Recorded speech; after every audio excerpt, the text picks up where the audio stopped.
Hello and welcome to this episode of TheSquare. I'm Poonam Schallenberger and I'm here with Jill Ibison, Vice President in Corgan's Interior Studio. Welcome. Thanks, Poonam. Glad to be here. I'm so glad you're here. So Jill, you're project manager on several of our projects. You kind of make them go. Help me understand what that entails and what that means. As a project manager, my job is like a conductor. From start to finish, we're working with the client, we're working with consultants, we're working with our internal integrated project services to deliver a project that is really on target with where the client is wanting their vision to hit. So in getting clients to where they want to go, probably a lot of trying to navigate this return to the office and what that means. I always find that folks refer to what tech clients are doing as kind of early adopters in this space and, you know, first to market on things. Why do you think that people look to tech clients and what about their culture makes them such a good fit for testing and experimenting with new ideas? I think that's interesting because so many more clients are tech or consider themselves a tech client, right? They're operating in a space to which technology is key for delivering whatever service or goods that they're working to deliver. With that, I think that it's the agility. Tech clients have great agility. They are looking to innovate and collaborate along the way. And in order to get there, they have to be able to pivot. And pivot is like experimenting.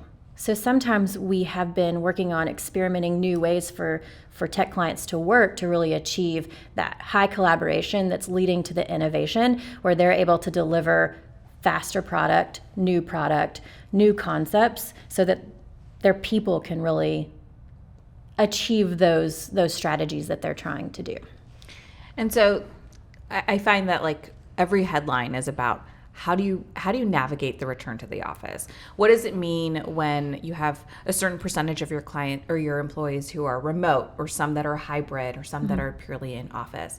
What about that agility makes them great candidates to test and explore what the possible solutions or possible models could look like for people? I think with back to the office, people are back to the office. They're yearning to bring their people back together and the people want to be there. So we're seeing the press to really help our client bring their employees back in a really good and seamless way. Create a draw in order to create that moment for collaboration and innovation. The technology and the software allow them to really work across many different locations and really get up and move. Do I need to work from home? Do I need to work in our lab? Do we need to work in a collaboration space? Do we need to work in a project like Scrum area? And with that, tech became a really good candidate for back to work in that we need to create a draw, a place for them to be able to come and collaborate, yet the ability to be so mobile that they can work from anywhere. So it sounds like this idea of moving fast, being hyper fluid and flexible, but then also this celebration of collaboration that we see usually associated with tech companies as more and more people are thinking of themselves as tech companies. But even if you're not, I think that people want to adopt these things and these qualities. It's hard to do when the model of how we work was kind of essentially flipped on its head over the past couple of years. What are some sort of qualities of tech that you might that kind of serve as good models for how to do this? I think this has been a great experiment, if you will. We were seeing our tech clients really ad hoc some spaces to support the way they wanted to work. And this has been a really great reset for them because they can take these ad hoc spaces. We would see that they had brought a bunch of like whiteboards in, or they would put foam core up, and then they would take card tables and move them all around and try to like ad hoc a real good project-based room, or like what we would consider a war room, something of that nature. And so we've been able to say, okay, or we've been able to study how they were working. It was a great moment to be able to walk through space and see what was happening before, and then how to make those adjustments in order to really support the way where they wanted to go in the future. Because that's what employers are trying to do, right? Is to create spaces where people want to be, that supports the kind of work that you're trying to do, but recognizing that everyone works differently, even depending on your task. You may do your job and I might do the exact same job but do it differently. right? But and bringing people together, not losing culture, being able to still kind of get together and feel connected. So much harder to do when we're behind a screen, or maybe I'm here and you're across the country. Right. You hit the nail on the head. It's how do we really support that culture? Companies' cultures are key, right? That's a huge part of the engine that drives the people. And then being able to bring the people back together around the space, the culture, the coffee bar, the whatever moment we have, or around an outdoor seating space, something like a Topo Chico bar. You know, fun. This exists. Yes, we have a client that asked for a Topo Chico bar the other day. My kind of client. Yeah, me too. But the point is that we're trying to support work for your day. What does your day look like to accomplish all of those things that your team is setting out to do? So how do we support that? It's been a really great experience working with some of our clients through the end of the pandemic and really seeing that we've set them up well for a return to the office. So we have a client that we really worked to experiment with when it came to creating these agile rooms and spaces with a little bit of unknown, a little bit of experiment, right? But a whole lot of direction to support strategic work.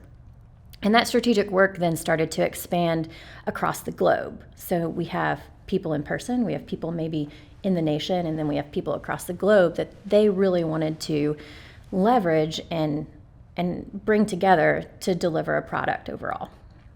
So we really started looking at what was that war room concept and how do we deliver it. We delivered these back in the form of project-based rooms.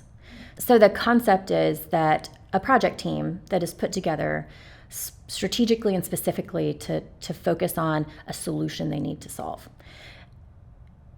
And that team will check out a project room for the duration of their project. It could be 2 weeks, it could be 3 months, it could be a year, but they are focused in that space, and that's where their seat lies.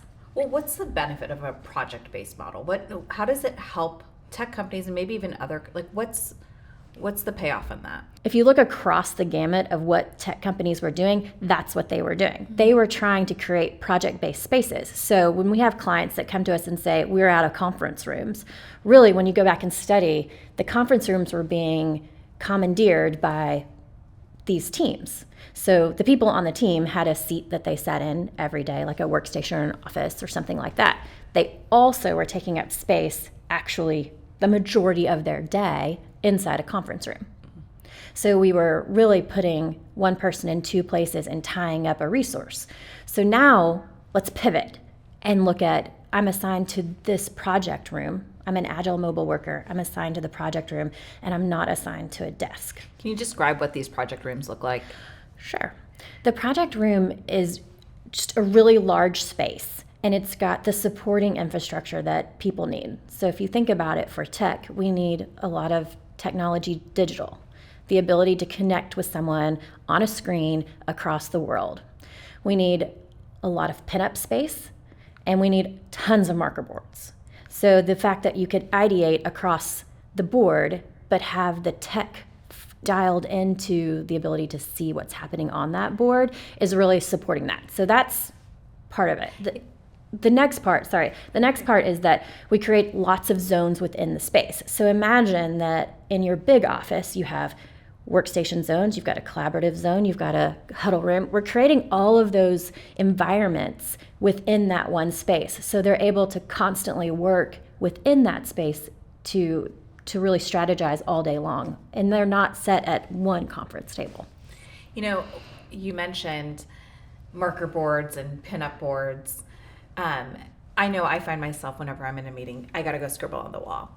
Right. But it's hard sometimes if you're virtual or you're remote to be able to see what's going on. Mm-hmm. Describe some of this ways that maybe tech might navigate that, because I would imagine that they have a lot of people who are writing on a wall and someone maybe who's not in the room. How do they navigate that? These project rooms are on a spectrum, and the spectrum comes from low tech to high tech. And in some of these high tech, super inclusive rooms, the technology is there where the cameras are set up to zoom in different parts of the room. So you may have 2 or 3 cameras within a room that's keying in on environments. So one camera is focused on a whiteboard in one area, another camera is focused on a different whiteboard, and the switching allows them to look from space to space based on where the people are integrating into the room with the local team members in order to see what's happening.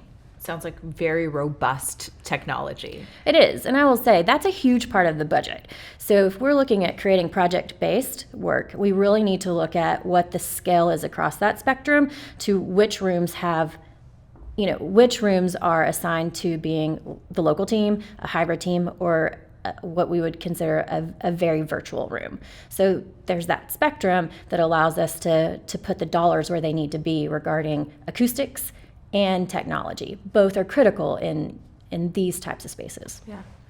So you have these project rooms that you spend the majority of your day in, is that right? Right. And you're with your team. How do you peel off? How do you manage the other parts of your day that you're responsible for? Every day, someone's journey is different, and they're solving different problems or meeting with different people across the spectrum of what they're trying to achieve. So when we have a project-based concept, we have lots of subspaces, and the subspaces really support the various functions that you need to do during the day. You may have heads down time. So how do we create heads down time? You may need to have a break-off small tech huddle. We need to have a water cooler chat. We need to create that third space that is really comfortable cafe. So when you're not in the project room, we're creating a variety of spaces to help support that task that you're working through in order for you to be at your optimum performance during those times. So those spaces look like, right outside the project rooms, we're trying to create touchdowns. And so these are open, they look like open office workstations, maybe in a variety of layouts, but they're so I could step out of that project room and get some things done in a heads down way. We also have, breakout phone rooms and focus rooms. So those are on the rise. Maybe I need to take a Zoom call that's separate from my entire team, and I need to hop into a focus room in order to have that. Often those have been branded and have tons of acoustical properties related to them. From there, you can trickle out into the cafe space, coffee at your fingertips, right? Being able to hit that coffee bar, have a stand up, maybe there's an outside scrum with another team, because maybe you're on two projects, not just one. What's a scrum? Scrums are so in tech, scrums are quick stand-ups that could be a 15-minute meeting, maybe 30-minute meeting where you're saying, these are the topics for the day, let's get through them, who's doing what. It's a very fast-paced meeting that sets you up for what's happening. Got it. So we've always wanted our spaces to work hard for us, but these break spaces are really encompassing a variety of seating types, seating heights, lounge, standard space to sit down with your laptop, tons of variety, and they're starting to feel more like a cafe that you would walk along the street and pop into, right? We also have to support overall with some very heads down quiet spaces. So we are implementing library style spaces. So think about when you were in college and you went to the library to really get something done and for no one to bother you. So we have one client who really latched onto that, and we have 3 library spaces throughout their overall floor plan. And it's a quiet zone, no phones. It allows people to really dial in, get their work done. And the intent behind their cultural shift here is to really support the fact that I need to get something done. I don't need to be disturbed. And so by working in that space, I choose to work there, right? Then you're signaling to the rest of the team that I need to get this done. So how do you plan where these spaces go and how many of them to have in a building or on a floor, or even what the size of these look like? What does that process look like? Actually, when planning this, we are taking into account how many project teams that you are running at all times. So we talk to our clients about what was at the height of their project team base, what did that look like? And at the low point, what did that look like? Because it's a fluid spectrum. Those projects are starting and stopping all the time. We talk to them about the future and where they're intending for the project concept to be. And then we start mapping the journey across the plan. So we are looking at interesting nodes and where those points start and begin to radiate across the floor. How far are you from one space to the next, and how convenient are these spaces. We also are looking at how do we infuse these spaces with natural light. So sometimes we need them to be very closed and acoustically sound, but bringing natural light in some way. And then how do we create radial spaces in order to hit that natural light, yet be the right amount of accessible. Often when we're planning, we're looking at two parts. One is the code, so how many stairs are on a floor actually dictate how many project-based suites we're going to be able to put on the floor, versus the journey. So what does that journey look like for you across the day? When I arrive, what is the first thing that I see or do? Who's the first person that I encounter? What does that journey look like as I'm coming from the first floor to my project-based suite, and how many convenience and amenities are along that path? Yeah. You mentioned how a company might flex, right, in the number of employees they have, or how many are going to be in person that day or that year, and then even a person's day might flex. So how do you build some of that flexibility into these ratios? Change is inevitable, right? The only constant is change. And the way we look at master planning space is how can we dual purpose or triple purpose a space for the future? What happens if? So we can't always know what is going to happen, right? But we're trying to help our clients be agile in their space, and how the spaces themselves or the furniture or the power is set up to flex with what may happen in the future. So for example, yesterday I walked with a client and they said, okay, these are our challenges. We need to make some adjustments. How do we do that with the way we've set this up? And it was a great conversation because, we talked about when we plan the space, what did we do for a little bit of redundancy across the floor that would help them easily make a change pretty quickly overnight? And we've been able to come up with that solution. So, it's really having good, open, honest conversations with your client and talking about how much flexibility and redundancy do they want to put in a space in order to pivot along the way. Right. It's probably hard to predict every major shift that's going to come your way. I know certainly most people didn't predict being in this situation to begin with. But, it's interesting in that these zones, I would imagine that even as we're coming back to the office and people are coming back at different scales and ratios, and at the end of the day, we probably I would imagine that it's hard to find a client that has the same number of people that are back 100% of the time, 9 to 5, Monday through Friday. And so I would imagine that it also provides some benefit of creating density and where we may have lost that sort of buzz or that energy of people being in the office together. Zoning and project-based rooms kind of brings you naturally together, right? And so instead of walking into a sea of empty desks because people aren't there, it's Friday afternoon, you're kind of back in and kind of bringing people intentionally together. You're creating energy, right? You're creating that sense of place and the community and the connection and the energy you want between the people, which really inspire them to come to work and be together, which I think is a huge draw for being there in the office together. Yeah. On your other point, density, this concept is allowing clients to rethink how much square footage they're looking at. You're combining the concept of a new way to work with this hybrid mobile worker and so many employees wanting to have choice and control with how do we deliver space that you still need an office, because you do need an office. People do need space to go work, to commune with one another, to create, to innovate, to push forward, right? So our square footage solutions for our clients are looking different based on really what their needs are and delivering that. So as we partner with our workplace strategy team and change management team, we're able to really help a client identify what is the strategy for them going forward and how we implement that, and then support the people and then support the employees change through change management. Because this is a giant change management experiment, as Emily Strain has said, over the entire course of the pandemic. But bringing people back to work and change managing their behavior and what they expect to happen at the office is an important thing, and I think that our team does that really well. Earlier you talked about spaces that work really hard. whether it's the technology that works really hard or, having a mix of spaces that can do several different things and meet you where you are and meet the moment.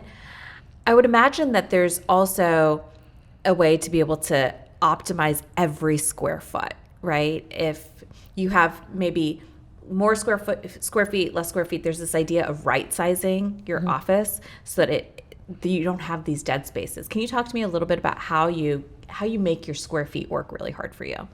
So when we are looking at right sizing for the workplace strategy, the solution for this, a particular client, we're looking at providing those spaces that really support the function and the aspiration. We're looking at those spaces that are really supporting the new way to work for that client. With that, the spaces become fluid and transient, and along the way, I'm able to stop at this moment or hit this tech huddle room, or I need to jump into that phone room. I need to hit the library for an hour that I need to pound out a document or something like that. And with that, you're creating spaces, or with that, people are using spaces based on their task or what they're needing to do.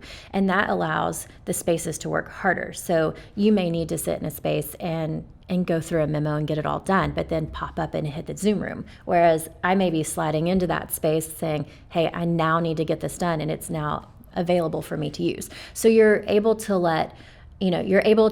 leverage the spaces for more people to use the space on their own schedule.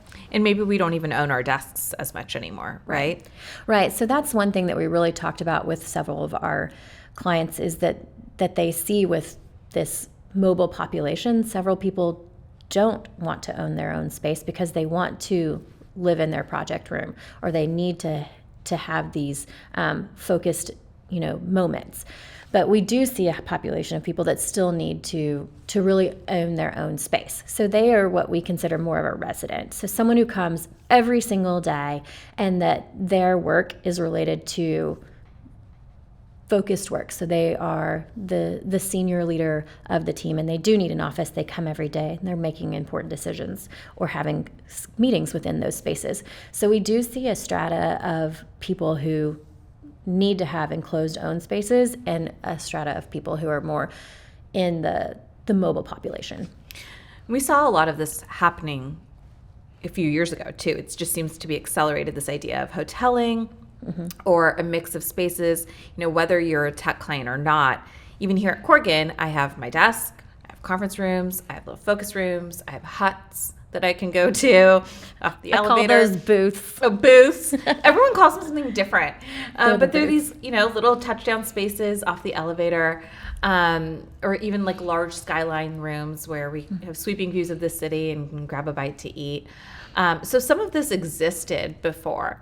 But, earlier you said everyone's starting to consider themselves a tech company. It's because they're cool. Everybody wants to be cool, right? So how is this different than what we were seeing before? How have you seen it change or maybe be accelerated? With the return to work, this is giving employers the opportunity to really maximize their space in order to support the way their staff works.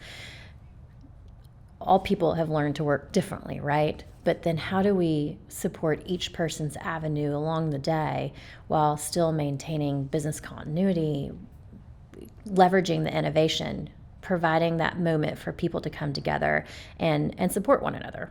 We see companies who've taken advantage of this downtime to really accelerate their office change so that when people come back to work, they're coming back to work in a space that really supports the future of that company's work. A theme that keeps standing out to me is this idea of dedicated spaces that are really kind of optimized to support you. And it seems to be kind of not a shift, but a movement away from, or a different way of setting up your office or your floor plan. And I think I even read this. I have no evidence to actually back this up, but I think I read this in a magazine in residential spaces that we had seen over the past several decades or maybe decade, huge, big open spaces, right? Like big kitchen connects to every other part of the house. There's no walls. Everything's white and gray and big and open. And over the past couple of years, we've maybe seen the resurgence of like something a little bit more cozy feeling and layered and textured and like a nook. Yeah, Nancy Meyers inspired, right? And something more comfortable and personal. And it sounds like what you're describing is a little bit more in line with that. Right. So when you think about a floor plate, we think, it's a much larger antidote to what you're saying. And what we are doing is looking at how do we create these spaces in neighborhoods, if you will. So we're using blocks of space to break up a floor. So we're creating these small intimate moments, if you will, spaces that can be energized by the number of people who are really activating that space that day. And that gives rise to, then there's chatter, there's buzz, there's this conversation, or even a natural draw. Even if it's a quiet space and you start to see people come there, you're like, I'm going to go sit there. And you then sit there for the communal aspect of being together. People need people. That's, really simply put, people do need people. And by creating these spaces that really support this variety of work, you're able to bring people together, whether it's quiet or super chatty or inside a project room. Yeah. I think we keep going back to that idea of wanting to create spaces that we want to be in, right? Because For sure. I enjoy the company, or I enjoy the ideas and the innovation, the excitement, that energy. How else are you seeing that besides bringing people together? Now what? What amenities are you seeing? What perks are people looking for? I would say it's a completely shift, or I would say there's a huge shift in furniture. So when we're looking at project-based concepts or these nooks and crannies and things like that we're activating, there's a lot more soft seating furniture that has a different height, a different sit, a different lounge, a different type of side table, a different way to work. Because when you were at home, where'd you sit? On the sofa. Right. That's what I thought you were going to say. So how do we create that space? Because maybe part of the day I want to emulate where I had been before, whereas then other parts of the day I need to be more task-oriented, more ergonomic for my body in order to complete that task. So you're seeing the rise of a lot more ancillary furniture versus all just standard desking, which is it is a shift. It's a shift in your budget. It's a shift in your mindset. It's a shift in the spaces that we create. But supporting those spaces through the right types of furniture really help to activate. I think that's an amenity. Yeah, I think I even saw a Corgan concept of what a Zoom room or a phone room might look like. And typically, when I thought that what they were going to pull up was a photo of like a smaller desk and a chair for me to sit at, maybe a plant, right? Like for sure a plant and like a window. But it was like something that looked like a chase, and it was soft. And I think there was even other residential looking furniture, like some sort of credenza or something like that. A footstool.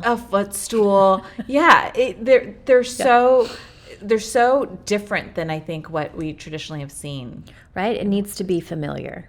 Yeah. So we were walking through a space as we were turning it over, and some people had snuck onto the floor before it was really opened.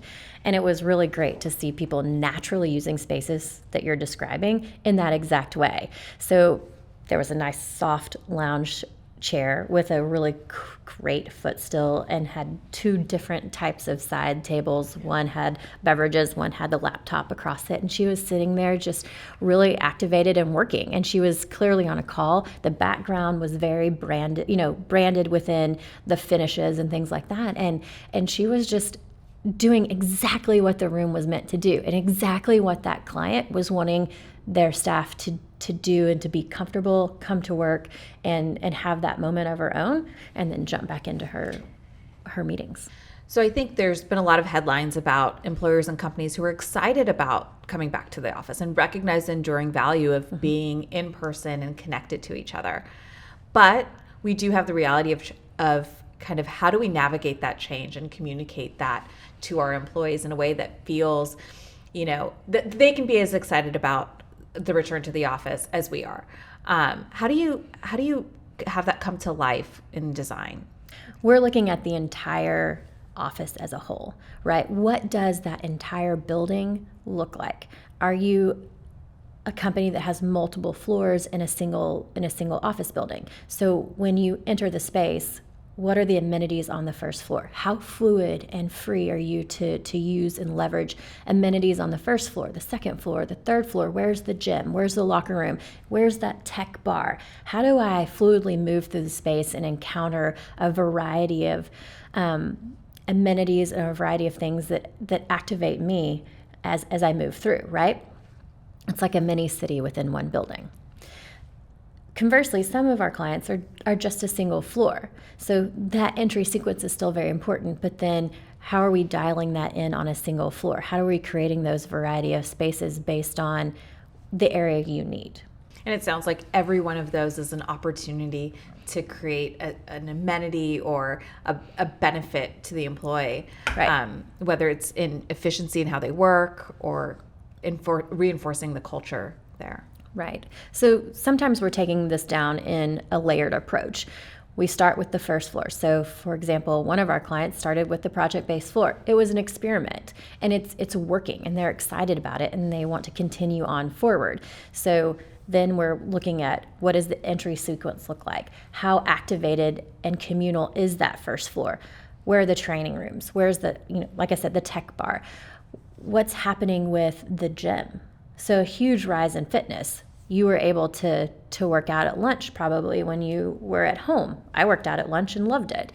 But now how are we bringing some of those fitness amenities, whether it's a locker room within your space because your building has a gym or there's a gym just down the street that you've partnered with, to what does the coffee bar look like, whether it's inside or just adjacent to your space, like a manned coffee bar.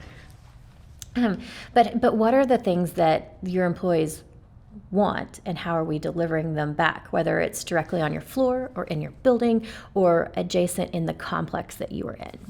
You've talked about the idea of experimentation a lot with these tech clients. What are some lessons that other clients might be able to take away from these case studies?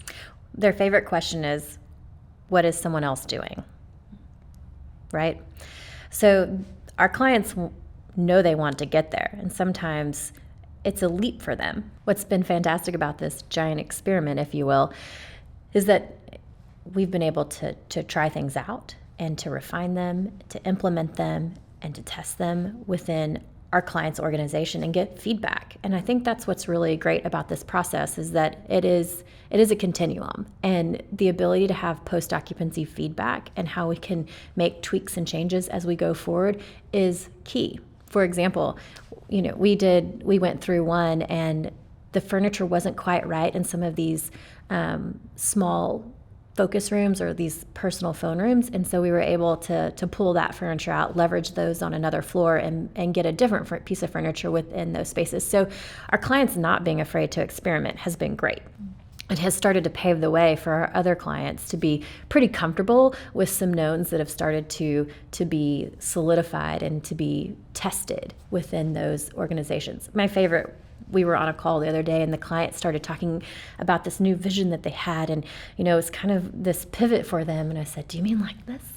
And she goes, yes, like that. And it's been great that we've been able to pull up a plan or a rendering or a photo for them to really sink their teeth into, and it validates the direction they want to go, and they know it's achievable, and so they're more excited and more ready to go and to latch on to this new way to work. Yeah, I think the idea isn't that, hey, this floor plan is the floor plan that every client should go and take on, right? There's not one right and good solution, but that this idea of let's test and let's optimize every single square foot to work for our employees and bring them together and support the way that they work and even how they feel at work is what we're taking away, right? Because neighborhoods are maybe not a good fit for every client. Well, I would say that we can take the elements of the concept and apply them based on really how you as a company want to implement. So every company's goal is different when it comes to how those employees work. So for example, one company, it's all tech with project rooms, whereas another company they think their entire staff should really leverage these project-based rooms and concepts across multiple departments. And so they're even branching out a little bit further. So it's how do we take these things that we've been experimenting with, testing out, and apply them to your workplace strategy? Well, Jill, this has been great. What are you most excited about from people taking away from this? What are you most excited about in terms of the future of the office? I think I'm most excited that people are willing to try something new, to really support their work style, that workplace strategy, their culture, their people, and provide that new way to work for their employees. It helps each individual excel, bringing their best self to work every day. Great. Well, this has been so much fun. Thank you so much for your time. Thanks for inviting me. And thank you for watching, and we'll see you on the next episode of The Square.